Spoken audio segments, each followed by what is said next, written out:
Let's go guys. So leg day and leg workout natin. So ang inuna namin guys ay yung leg extension. So simula kami sa magaan, sa pabigat na pabigat.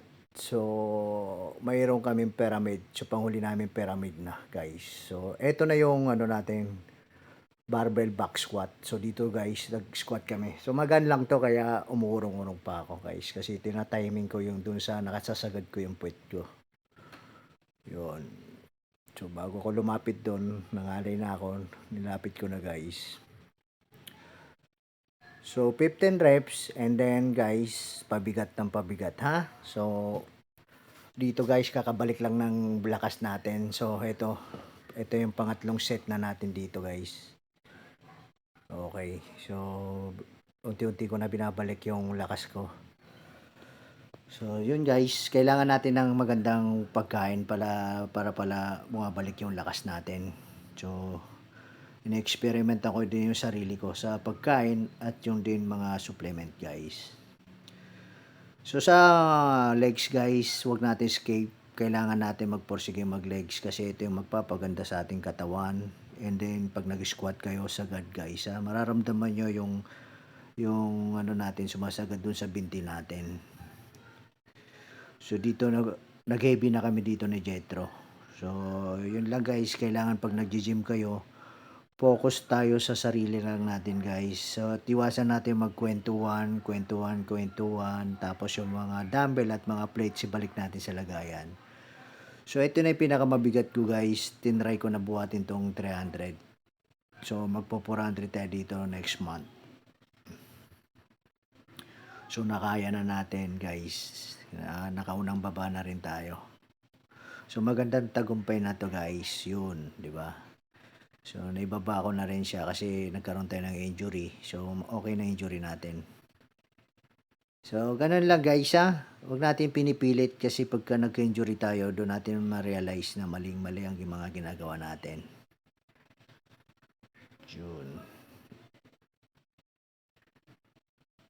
Kailangan guys, bago ko nagbuhat, naglaga ako ng 15 itlog. Yung 15 itlog, dalawang kainan ko lang yun guys. Tapos pagdating ko sa gym, meron din akong pagkain doon, itlog at saging. So pagkatapos ko magbuhat, kain kaagad ako. So yun guys, so medyo kumakapal na rin yung legs natin napapansin ko. At saka yung mga damit ko sumisikip na rin sa akin. Pero yung timbang ko ay hindi nadagdagan guys. Sumisikip yung mga damit ko pero yung damit ko ay yung timbang ko hindi nadagdagan. At ito na yung pangatlong workout natin sa leg guys. Yung leg press to tawag rito. So hanggang kailan din natin dito guys. Okay. Sa pag-workout guys, hindi ito paunahan ha. So kailangan dito nakikita natin na mayroon tayong improvement. Kasi kung puro lang tayo yabang, angas sa pagbubuhat, maling-mali pala yon. So dati ganun kasi ako. So kinukuha ko sa palakasan. Dito pala hindi. Kailangan mo aralin yung katawan mo, obserbahan yung improvement mo. Kasi pag wala, mali rin ginagawa mo. So ganun lang dapat guys. Okay naman magbuhat ng mabibigat, pero ako, nandito na ako sa timing. So mag-heavy pa naman ako guys, katulad yan.